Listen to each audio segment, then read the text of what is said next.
Hi, I'm Dan from Newsweed.com. Today is May 28th, 2021, and this is your news today.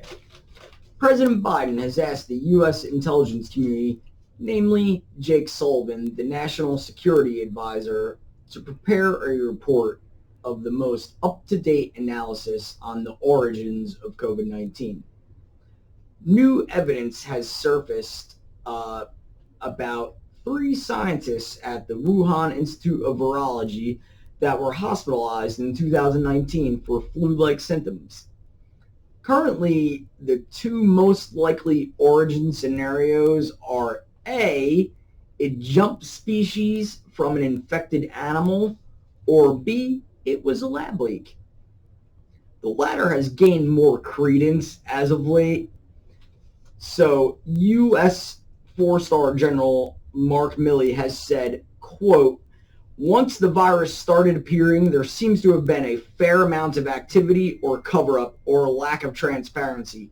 Probably the best way to put it. And all of that is disturbing, so we need to get to the bottom of it. That's clear," unquote.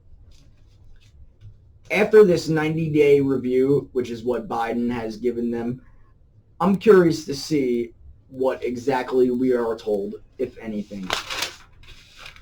So this past week, Russian hackers that were responsible for the SolarWinds attack of 2020 against U.S. federal agencies targeted U.S. International Aid Agency, USAID, and from there hacked other organizations. So this new wave of attacks compromised some 3,000 email accounts over 150 different organizations in 24 different countries that we're aware of. So the breach appears to have targeted groups who have divulged Russian attacks on dissidents or have been vocal about the alleged state-sponsored poisoning of prominent Russian figure, opposition figure, mind you, Alexei Navalny. So the U.S. government has linked the SolarWinds attack of June 2020 to Russian intelligence services. And now they are attacking human rights and humanitarian organizations. Tisk. Germany has agreed to fund a 1.1 billion euro infrastructure project in Namibia as reparations for German colonial mass killings between 1904 and 1908. So tens of thousands of indigenous Herero and Namas people are said to have died in this period when it was German Southwest Africa. Tribes there rebelled and were driven into the desert and ended up in concentration camps and used as slave labor.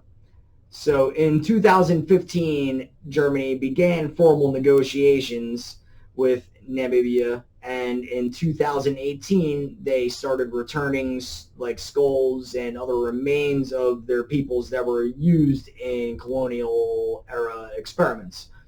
The tribe leaders there are not happy with the negotiations and are calling it a complete sellout on the behalf of their government. I have a win in the marijuana world for you guys. A group of winemakers, farmers, and residents in Santa Barbara County, wine country, filed a lawsuit against Busy Bees Organics, claiming that they violated laws concerning environmental review, as well as local zoning restrictions.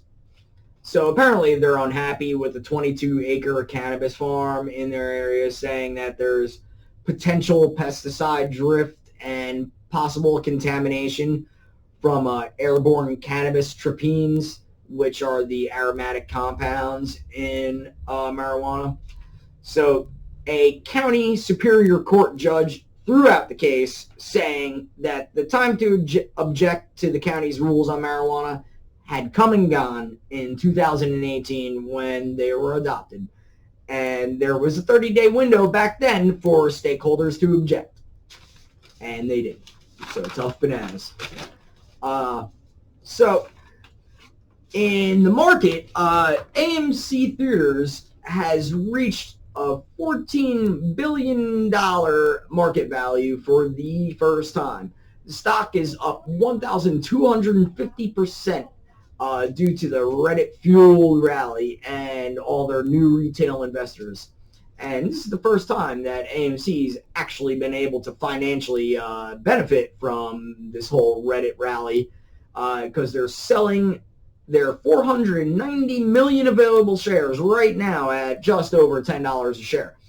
And they're starting to clear away some debt. Elsewhere in the world, there is a fake news alert in Taiwan. So there's audio clips that are being posted of a woman claiming to be Taiwanese legislator Tsai Pi-ru on the app Line and other places, saying that rinsing your mouth with hot water for 30 minutes and swallowing will allow your stomach acid to kill COVID-19. And that taking a hot bath regularly will also prevent you from getting the virus. Now, while taking a hot bath regularly is just good advice, it's not going to kill COVID-19. Unfortunately, these posts have exploded since the island's most recent outbreak has began earlier this month. Fake posts pretending to be from news sites and have been appearing in Taiwan, claiming to be messages from Taiwan's elite. And fake news is really nothing new there because of the whole Chinese propaganda machine. But the COVID-19 fake news campaign, as of late, has serious health implications. So at Newsweed, we always want to prompt you to think for yourself. And that being said, we want to remind you to go over to Newsweed.com and fill out our Newsweed General Interest Survey because we want to know what you want to know. The 2021 Newsweed Poetry Contest is in full swing. You have until October 31st to submit your entry, and it's a $250 grand prize. My name is Danny Camp from Newsweed.com, and I hope you all have a wonderful day.